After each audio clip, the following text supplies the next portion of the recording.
It was always 6:42 a.m. Not a minute earlier, not a moment later. Every Monday, like clockwork, the doorbell above Veterans Lane Cafe let out a tired chime as a figure stepped through the fog-streaked glass. Martin Hale, coat frayed at the cuffs and collar, boots silent on the tiled floor, would walk to the same corner booth, farthest from the entrance, but close enough to the window where the morning sun, if it came out at all, would brush gently across the scarred table. Nobody knew why 6:42. Nobody asked anymore.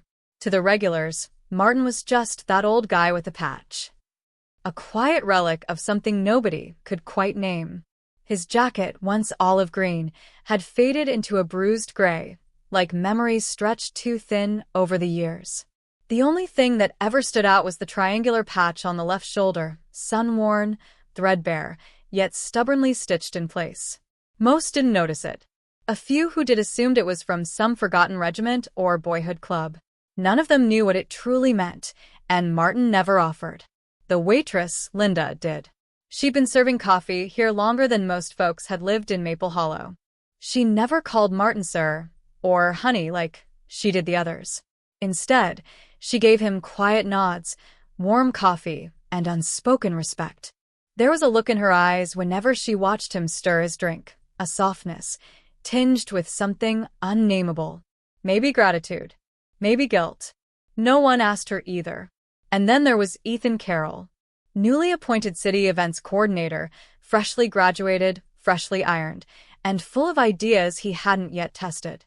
Ethan was a man of plans and timelines, bold fonts and banners. To him, tradition was something to be redesigned.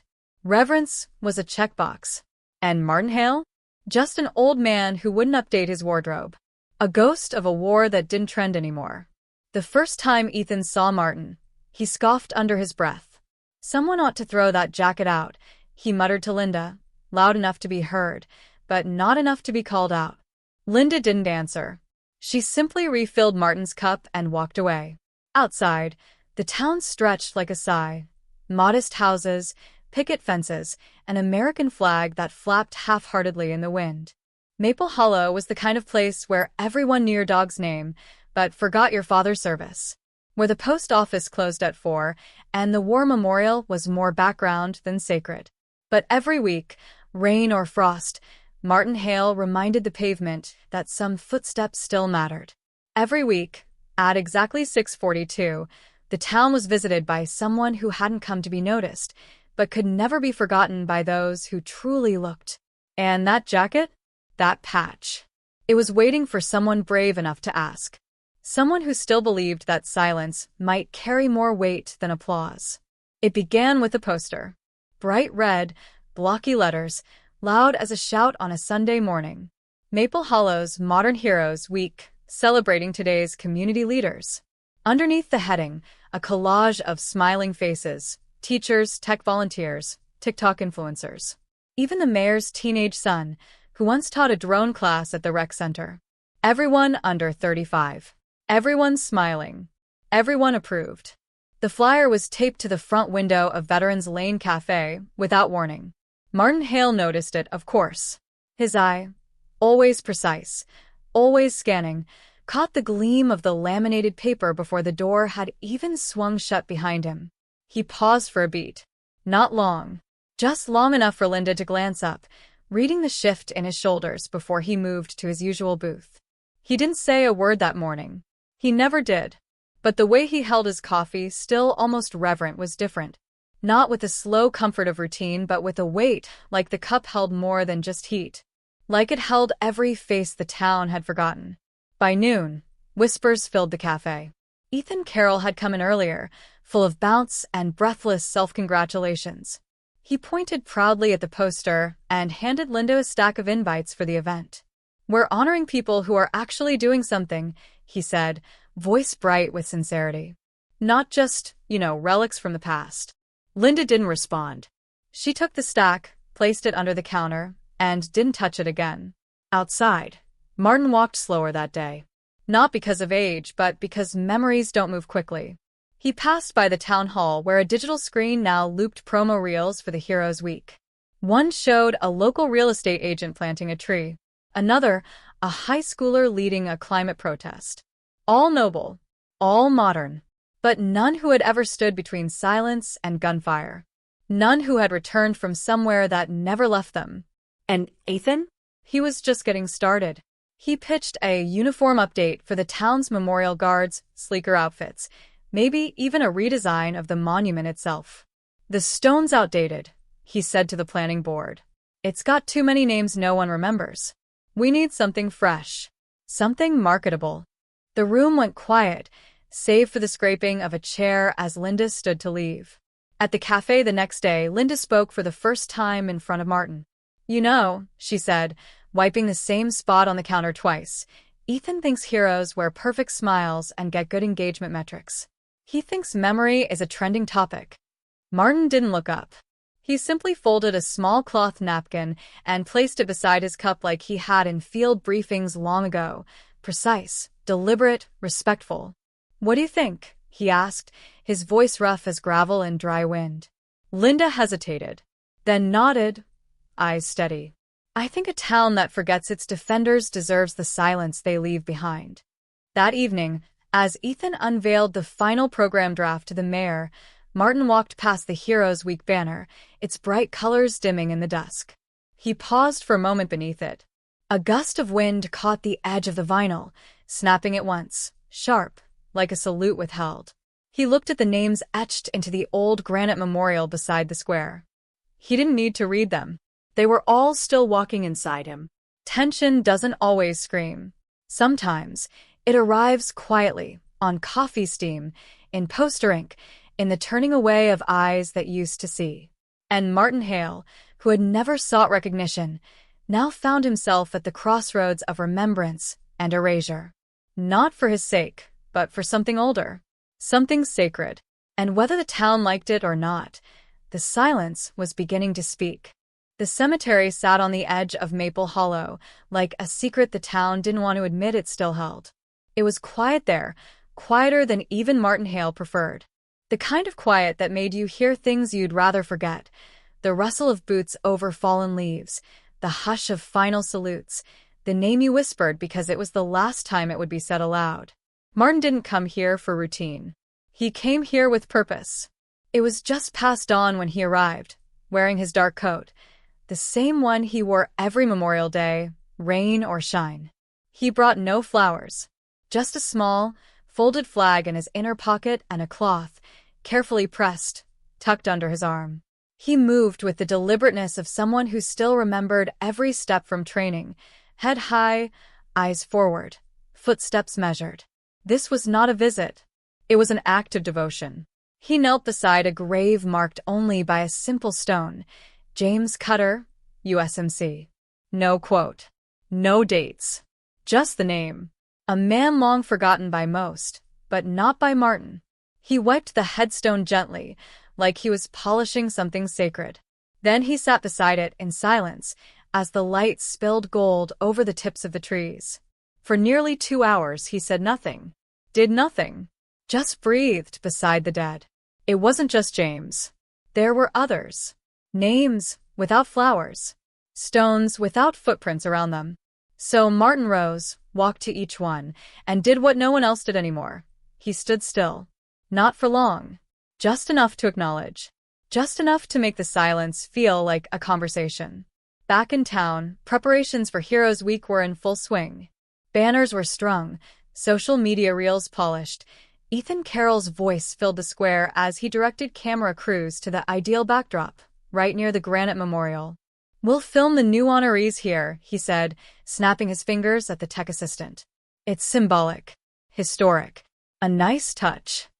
No one noticed the flagstone had been freshly cleaned. No one asked who had brushed the old leaves from its base, or who had lit a candle at the foot of the monument and left it burning low behind the main stage setup. But Linda knew. She found Martin at dusk that evening, seated on the cafe's back porch, watching the sun dip behind the town's single church steeple. She didn't speak right away, just handed him a folded piece of paper, one of the event pamphlets. They forgot to list your name, she said, voice low but clear. Martin took it, looked it over. His name wasn't there. Neither was Cutter's. Neither were any of the others buried beneath that hush of leaves and stone. He folded the paper once, twice, then tucked it into his coat beside the flag. They didn't forget, he replied. They just never knew where to look. That night, while the town slept beneath the glow of digital pride, Martin returned to the cemetery. This time, he came not only with a cloth and a flag, but with a box. Inside it were 23 small wooden crosses, each one hand-carved, unmarked, smooth at the edges like worn bone. He planted them, one by one, across the far end of the field where the records were hazy and the stories had vanished. It was not protest. It was not spectacle. It was a man restoring a ledger only he could read. And in that quiet act beneath the stars, Martin Hale did what the town would never understand. He recentered the compass, not with anger, not with noise, but with honor and hands that had once bled for the very ground being paved over. The morning of the memorial ceremony arrived under a flawless blue sky, the kind that made people believe everything was right with the world. The town square had been transformed. Red, white, and blue bunting hung from lampposts, rows of white chairs lined the perimeter of the fountain, and a temporary stage had been erected just in front of the granite monument. Patriotic music played from hidden speakers. Smiles were easy, camera flashes frequent. The mayor stood near the podium rehearsing his lines, and Ethan Carroll moved like a director on set, waving crew and veterans alike into their assigned places. It looked perfect, but it was hollow. Linda stood near the back, arms crossed, scanning the crowd. She spotted Martin only because she had learned to look for stillness. He sat on a bench beneath the sycamore tree, in his same worn coat, hands resting on his cane. He was not part of the ceremony. He had not been invited to speak or recognized in any program. No one greeted him. They walked past him as if he were just another quiet old man watching time go by. The crowd hushed as the mayor took the stage. His voice rang with polished gravity, each phrase clipped for emotional impact. He spoke of sacrifice, of valor, of tradition. He spoke of those who embodied the spirit of service. He read the names of this year's honorees, men with high ranks, smooth voices, and business cards. Applause followed each name. Cameras captured every angle. Ethan nodded with approval behind his sunglasses. And then it happened. Just as the national anthem swelled and the audience stood, a young boy broke from his mother's grasp and ran toward the granite monument. He tripped on a fold in the stage's carpet and fell, scraping his palms on the pavement. The music faltered, heads turned. The mayor froze mid-sentence. No one moved, except Martin. He stood slowly, walked forward with the quiet purpose of someone who knew urgency without panic. Reaching the boy, he knelt, his knees stiff but steady, and helped him up. He didn't speak. He just dusted off the child's hands, checked for blood, and gave a small nod of reassurance. The kind only a soldier can give. The boy looked up at him, wide-eyed. "Are you one of the real ones?" he whispered. Martin didn't answer. He didn't need to. The crowd watched, unsure whether to laugh, applaud, or look away. But then Linda stepped forward, climbed the edge of the stage, and took the microphone from the stunned announcer's hand. Her voice, though not amplified, carried like a storm moving in. "You want to talk about valor?" she said. "Then talk about the man who spent last night planting crosses for names you forgot. Talk about the hands that clean headstones no one visits. Talk about a war that didn't end when the flags came home." She pointed toward Martin, who now stood beside the child, his coat catching the morning breeze like a worn-out flag. "You built a ceremony. He's been living the meaning of it every day." Silence. Cameras lowered. Applause faltered and died. Martin looked toward Linda, just a glance. Then back at the boy who was now holding his hand, looking up at him like he was more than flesh and bone. Like he was something remembered. And in that moment, the banners, the speeches, the polished brass, all of it seemed smaller than the quiet dignity of one man's walk back to the bench, a boy beside him, a truth no longer buried. The ceremony continued, but something had shifted. It was no longer just a display. It had been pierced by something real, something inconvenient and unforgettable. And Martin Hale, without raising his voice or demanding attention, had become the soul of the memorial, not because he was recognized, but because he endured. Because truth, when it finally breaks through ceremony, does not shout. It simply stands. That night, the town didn't sleep quite the same. The mayor's office didn't post photos from the ceremony, as usual. The local news ran a sanitized version of events, cutting before Linda's interruption, editing around Martin's quiet act of compassion. But something had been stirred, and it moved not through headlines, but through whispers, glances, and an aching sense of unfinished business. Linda sat alone in her apartment, staring at the old photo she'd kept hidden in the back of her drawer, a black and white image of Martin Hale in uniform, standing beside her father, both of them young and hollow-eyed, somewhere in a jungle that no longer had a name. She remembered stories her father told when he was drunk, stories he later swore weren't real, about a man who once carried 5 wounded soldiers out of enemy fire, one after the other, without saying a word. A man who refused promotions, who took blame to shield others, who walked through war like a ghost that chose to stay behind so others could go home. And now she knew. That man wasn't a legend.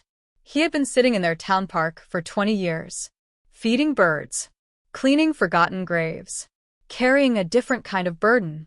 The next morning, Linda returned to the town hall, not as a protester, not as an employee, but as a witness. She walked into Ethan Carroll's office, past his assistant's weak protests, and dropped a stack of documents onto his desk. Declassified reports, old commendations, photos, testimonies, all bearing Martin Hale's name. Ethan looked up, pale and hollow. "Where did you get these?" "My father's footlocker," she replied. "And from the National Archives." "You never thought to look, did you? You just saw what made you comfortable." He looked down at the photo on top. Martin, mid-20s, arms wrapped in bandages, surrounded by children in a makeshift hospital camp. The caption read, "Sergeant Martin Hale, Medal of Honor nominee, declined." "I'm not asking you to fix anything," she added. "I'm just showing you what you chose to ignore." Word began to ripple through the town in quiet waves. It started with a groundskeeper at the cemetery, who found out that the man he thought was just a volunteer had once saved an entire platoon in a firefight without a word of recognition. Then came the librarian, who uncovered a local newspaper clipping from 1976 with a blurry photo of Martin and a headline that read, "Hero returns home, requests silence." A few days later, a boy showed up at Martin's bench with a paper star taped to a piece of cardboard. It read, "To the real one." He didn't say anything, just left it there and walked away. Soon others came. Some brought folded letters. Others brought flowers. A few just sat on the bench beside him, saying nothing at all. Martin didn't change his routine. He still came each morning, fed the birds, swept the headstones. But something had shifted in the way the town moved around him. People slowed down, nodded, looked him in the eyes. Then, without warning, the mayor's office quietly issued a new plaque to be installed at the War Memorial, an addition, not a replacement. It read, "To those who served without parade or recognition, to those whose courage came without ceremony, we remember you, Martin Hale." He didn't attend the unveiling. He never said thank you. He never asked for it. But he was there the next day, as always, sweeping leaves from the stone. Gently, thoroughly, as if honoring every name but his own.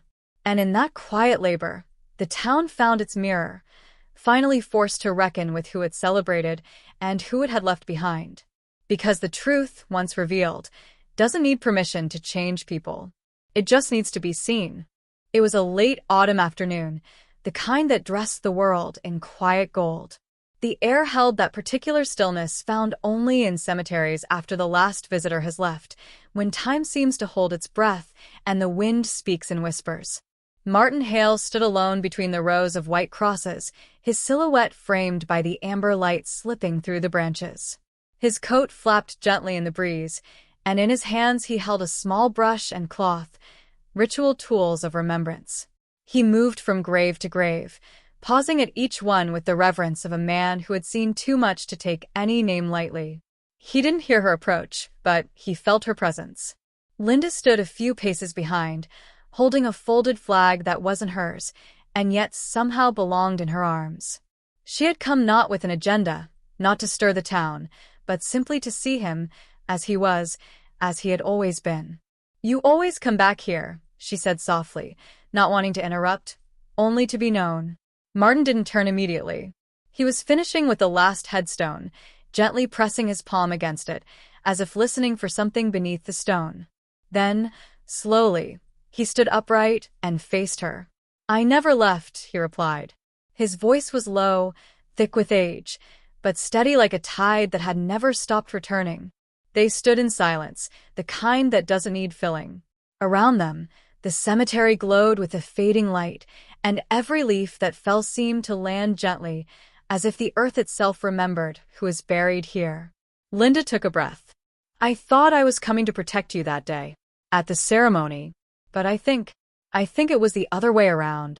Martin gave a faint smile, not out of pride, but something softer. "Forgiveness, maybe. Or understanding. There are things we carry," he said. "Not because we want to, but because no one else should have to." Linda looked down at the folded flag. "My father talked about you. Said you saved him more than once. He never said your name, though. Just called you the one who stayed behind." Martin nodded, eyes drifting to the horizon. "Your father was a good man. He just never knew how to come home." She stepped closer. "And you? Did you ever come home?" He looked around them, at the graves, the trees, the quiet path he walked each day. "This is home," he said. "Not because it's peaceful, but because this is where the truth rests, where men aren't forgotten." She placed the flag gently on the nearest headstone, and for a long moment, neither of them spoke. Then Martin turned toward her, something different in his eyes, an invitation, maybe, or the faintest trace of gratitude. "You're welcome to walk with me if you'd like," he offered. She nodded, not to him, but to the place, to the memory, to the weight and the grace of it all. They walked together between the rows of names, two generations bound not by blood, but by the same invisible thread of remembrance. No music played, no cameras watched, but something sacred moved between them, a quiet reckoning, a healing without words. And as the sun dipped below the trees, casting long shadows across the stones, Linda realized something. Heroes don't always return with medals or fanfare. Sometimes they return quietly, carrying what others cannot. And sometimes, if you're lucky, they let you walk beside them. A week later, the town gathered once more. This time not in ceremony, but in reflection. The events of the last memorial service had stirred something deeper than scandal. It had shaken loose a long-held silence. And so, under a pale winter sun, the community filled the modest town hall, not to celebrate, not to condemn, but to listen. On the makeshift stage, a podium stood alone, draped in a simple cloth of dark navy. Behind it, no banner hung. No politician's name was spoken. Just a photograph, a black and white image of soldiers shoulder to shoulder, dust on their faces, eternity in their eyes. Martin Hale stepped slowly to the podium. He did not wear his medals. He did not come with a script, just the weight of memory in his posture and the quiet strength of someone who had carried history without applause. For a moment, he said nothing. He scanned the crowd, not for approval, not even for recognition, but to measure if they were ready to hear what needed to be said. "I was never meant to speak," he began, his voice calm, almost tender. "Men like me, we do our work in the background, in silence. And if we're lucky, we're forgotten before anyone gets the chance to misunderstand us." A ripple passed through the room. Not guilt, but awakening. "I was 19 when I first learned what it meant to carry another man's weight. Not his pack, not his rifle. His fear. His silence. His last words. And I have been carrying them ever since." His eyes didn't waver, even as some in the crowd lowered theirs. "People talk about service like it ends when the uniform comes off. They're wrong. For some of us, it only begins. You come home, and you serve differently. You serve by staying quiet when others need to speak. You serve by absorbing the pain that has no place at the dinner table. You serve by walking the cemetery paths alone so others don't have to remember what they lost. He paused, letting the weight settle. This past week, a young woman reminded me that the truth doesn't need to be loud. It just needs to be spoken. Her father, a man I fought beside, never said my name. But he lived because I stayed behind. That was enough. Martin looked to where Linda sat near the front, her eyes wet, not from grief, but from recognition. There are people in this room who knew, Who saw? who chose silence because it felt safer than gratitude. I understand that. But I will say this, not for myself, but for the men buried out there beyond the trees, and for the ones who came home wearing scars no one could see. He leaned forward, his voice tightening, not with anger, but truth. Honor isn't in the parades. It's in how you live after the noise fades. In how you remember. In how you treat those who never stopped carrying the weight. A deep hush fell across the room, the kind that shifts something inside the bones. I don't want apologies. I don't need statues. But if you're asking what I want. He let the question hang, then answered it softly. Just remember us right. Not as myths. Not as broken men. But as those who stayed when no one else could. He stepped back, the silence stretching behind him like a long shadow. No one applauded. No one stood. Instead, as he descended the steps, the entire room rose in quiet unity, not in choreographed respect, but in something truer. A collective recognition. A long overdue standing witness. And as Martin Hale walked back into the light, past the doors, into the waiting hush of the day, he knew something had shifted. Not in the history books. Not in the headlines. But in the hearts of those who had finally learned how to remember.